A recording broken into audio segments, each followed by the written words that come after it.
Class tenth का question जो आता है उसको सॉल्यूशन करते हैं, ठीक है। जो हर मंथ में एग्ज़ाम होता है, अभी मंथ का एग्ज़ाम हुआ अगस्त का 2024, उसी का है। तो इसमें देख लो, क्वेश्चन है यदि दो संख्याओं का लसा और मसा दिया हुआ है, लसा और मसा, तो इसको पूछ रहा है कि दोनों संख्याओं का गुणनफल क्या है। तो फॉर्मूला आप लोगों ने पढ़ा कि लसा गुने मसा बराबर संख्याओं का गुणनफल। तो डायरेक्टली हम आंसर लिख देंगे, ये दोनों का गुना करेंगे, आंसर आ जाएगा। तो बताइए कितना, 182 और गुने आप 13 कीजिएगा। तो यहाँ से गुना करो तो 13 दूना कितना हो जाएगा, 26।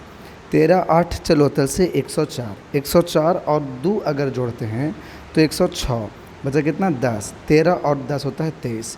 देखिए तो आपका आंसर होगा 2366। कोई किसी में है तो आंसर डी सही होगा। निम्नलिखित में देखिए तो कौन सा यहाँ पे असहवाज लिख रहा है, ये देखिए। इसको आपको नहीं समझ में आ रहा है तो आप यहाँ से देखो को प्राइम पर। जब को प्राइम पर देखोगे ना, को प्राइम पे, तो को प्राइम हम उसको कहते हैं जिसका महत्तम समवर्तक 1 होता है। महत्तम समवर्तक 1 होता है, वैसे संख्या को प्राइम कहते हैं। तो अब जब इसमें देखोगे तो इसका महत्तम समवर्तक आपको देखने को मिलेगा 3, इसमें देखने को मिलेगा तो मिलेगा 2, इसमें देखने को मिलेगा आपका 9। तो देख रहे हो कि सब में अलग अलग है, लेकिन जब 18 और 25 को देखोगे तो महत्तम निकालोगे तो आपको 1 आएगा। तो इसलिए इसका आंसर आपका हो जाएगा 1। अब कह रहे हैं 156 का अभाज्य गुणनखंड निकालिए। तो आपको सोचना थोड़ू है, 156 लिखना है और बस निकाल देनी है। तो बताइए कि कितना हो जाएगा, 2 से लगाइए तो कितना हो जाएगा, 7 बचा 108, 78। फिर से 2 से लगाएंगे तो 3 और कितना हो जाएगा 9। फिर 3 से लगाएंगे तो आएगा 13 और फिर अब तो नहीं लगेगा। तो कितना आ गया आपका, 2, 3 और 13। क्या इसमें 5 आया है? नहीं, ये ऑप्शन नहीं होगा। 7 नहीं होगा, 11 नहीं। तो आपका इसमें आया है कितना, 2, 3 और 13। इसलिए आंसर इसका होगा डी। अगर इसमें कहता है कि द्विघात बहुपद है x square plus b x plus c, इसका शून्यकों का योगफल बताना है। तो शून्यकों का एक फल डायरेक्ट जानते हैं कि माइनस लगाना होता है, और एक्स का गुणांक बी है और एक्स स्क्वायर गुणांक ए, तो minus B by A answer हो जाएगा ए। डायरेक्टली फार्मूला पर है। कहता है कि 6x square minus 7x minus 3 के शून्यक कौन कौन से होंगे, इसका फैक्टराइज आपको करना होगा। तो फैक्टराइज करते हैं तो 6 18, 18 आया माइनस में, लेकिन तोड़ना है तो लिख सकते हैं क्या, 6x स्क्वायर माइनस 9x और प्लस 2x। इसलिए नहीं तोड़ने के लिए बता रहे हैं क्योंकि आप लोग तो 10th का में अब दे ही रहे हो और एग्ज़ाम दिए हो, तो बस हम सॉल्यूशन करवाने का प्रयास कर रहे हैं। अगर समझ में नहीं आएगा ये सब तो आप बोलोगे तो हम अलग से वीडियो बना करके समझा सकते हैं। जब इसमें हम बनाएंगे तो 3x कॉमन ले लेंगे तो बचेगा 2x माइनस 3 और यहाँ से बचेगा 1, फिर बचेगा 2x माइनस 3। तो जब यहाँ बचा तो यहाँ से देखेंगे कि हमारा आ गया 3x प्लस 1 और एक आ गया 2x माइनस 3। अब दोनों को जब जीरो करोगे ना, तो इसको जीरो करोगे तो प्लस में उधर जाएगा तो माइनस में, और ये 3 बटा में आ जाएगा। इसको भेजेंगे तो कितना आ जाएगा, 3/2। तो आपका आंसर होगा -1/3 और 3/2 आपका आंसर ए। देखो ए क्यू प्लस बी क्यू का फॉर्मूला पूछ रहा है, इसमें से आखिर होगा कौन। तो देखो इसको अगर हम ब्रेक करते हैं तो इसको ब्रेक करेंगे तो कितना आएगा, इसको ब्रेक करो तो a cube plus b cube plus 3ab यानी XY, अब आएगा x प्लस वाई।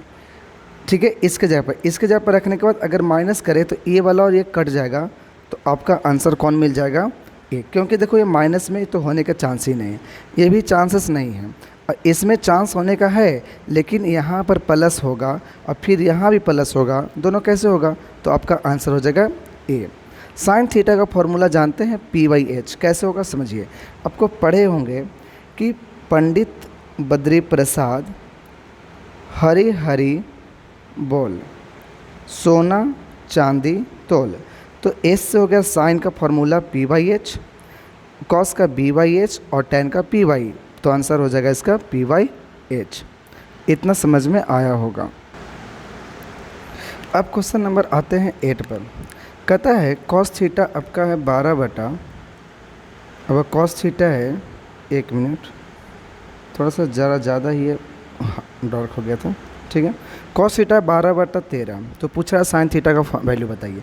देखिए ये आपका कॉस है ना, तो b/h दिया होगा, तो जब 12 और 13 है तो आपका एक ट्रिपलेट में 5 होगा, और वो 5 कौन सा होगा, p, तो आंसर कितना होगा, p/h पूछेगा, तो आपका हो जाएगा 5/13, तो आंसर है कहीं पर, आंसर ए। उसके बाद कहता है साइन थीटा बराबर कॉस थीटा है, तो थीटा का मान बताइए। देखिए ये जैसे ही हम यहाँ से हम कहते हैं कि अगर तुम्हारा साइन थीटा बराबर है कॉस थीटा, इसको ले आओ नीचे, तो क्या बचेगा, साइन थीटा बटा कॉस थीटा, और ये बराबर बचेगा 1। साइन बटे कॉस होता है tan थीटा, ये बराबर 1।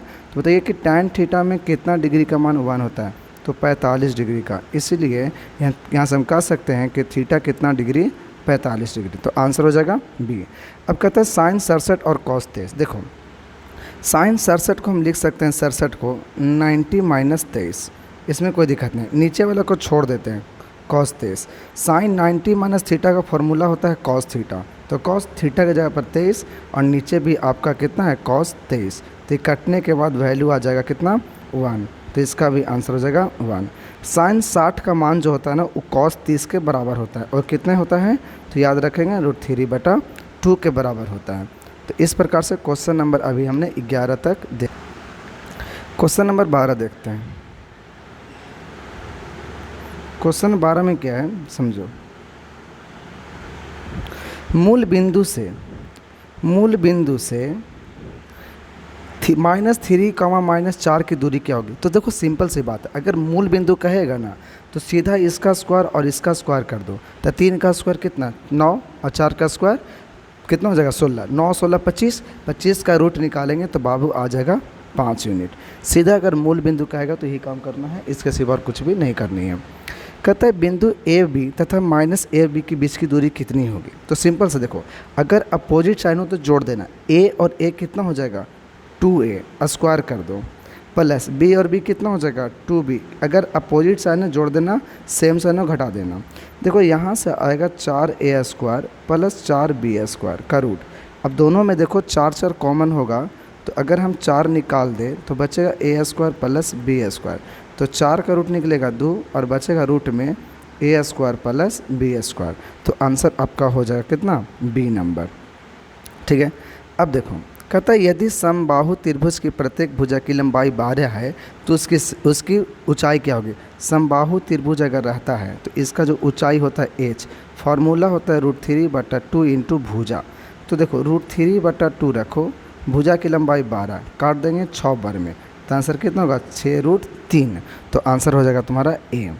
कहता है रैखिक युग में जो आपका दिया है, देखिए अगर नहीं समझ में आ रहा तो पीछे बैक करके देख सकते हो, स्लो कर लेना, देख लेना। कहता है रैखिक युग में इतना है कि अद्वितीय हल होगा, डायरेक्ट फार्मूला है। अद्वितीय हल का कंडीशन क्या होता है, a1/a2 बराबर नहीं होगा b1/b2 का। कहता है 16 नंबर में यदि समीकरण 2x + 3y = 13 है, में यदि x का मान 2 है तो y का मान, सिंपल सा आपका इसमें x का जगह पर 2 रखो और वैल्यू निकालो। देखो कितना है 2x + 3y = 13 है, ठीक है। x का मान 2 लेना है, तो 2 × 2 और प्लस 13y, अब बराबर रखेंगे 3y, तो अगर 4 प्लस 3y = 13, तो 3y जब रखेंगे 4 को उधर लेकर घटाएंगे तो 13 - 4 तो बाबू 7, कि 9, तो 3y = 9, काट देंगे 3 बार में, तो y बराबर आंसर कितना आ जाएगा 3। तो इस प्रकार से इसका भी आंसर ए। तो अभी इतना हम लोग अभी देखे हैं, अभी और भी क्वेश्चन है, सबको भी देखते हैं। तो टोटल अभी 16 क्वेश्चन हम लोग कंप्लीट कर लिए हैं। देखते हैं अभी और क्वेश्चन में, ठीक है। जो 17 नंबर क्वेश्चन क्या है उसके लिए थोड़ा सा देख लेते हैं। 17 नंबर कहता है कार्तीय तल में x अक्ष पर y का नियामक क्या होगा, यानी द वैल्यू ऑफ y और कोऑर्डिनेट ऑन x एक्सिस। देखो x एक्सिस पर पूछेगा y का मान तो 0, और अगर y एक्सिस पर पूछेगा तो x का मान 0, तो आंसर कितना हो जाएगा 0। किस प्रकार के सभी त्रिभुजें समरूप होती है। तो देखो समबाहु त्रिभुज जितने भी होंगे सब के सब समरूप कहलाएंगे, सब के सब होंगे। राइट एंगल में गारंटी नहीं है, लेकिन समबाहु त्रिभुज में गारंटी है कि वो सब के सब समरूप होंगे। कारण समझो, इसमें सारे एंगल कितना डिग्री है 60 डिग्री, इसीलिए, ठीक है। कहता है कौन सी ज्यामितीय आकृतियाँ समरूप नहीं होती। देखो सभी वृत्त समरूप होती हैं, सभी वर्ग समरूप होती है, सभी समबाहु त्रिभुज समरूप होती है, लेकिन सभी आयत समरूप होने की कोई गारंटी नहीं है। इसलिए देखो तो इसका आंसर जो आपका इसमें छिपा हुआ था, ठीक है, तो इसका आंसर हो जाएगा डी। रैखिक युग में दिया हुआ है उसका हल कितना होगा ये पूछा है, तो आपका दिया गया x + 2y + 3z बराबर 0।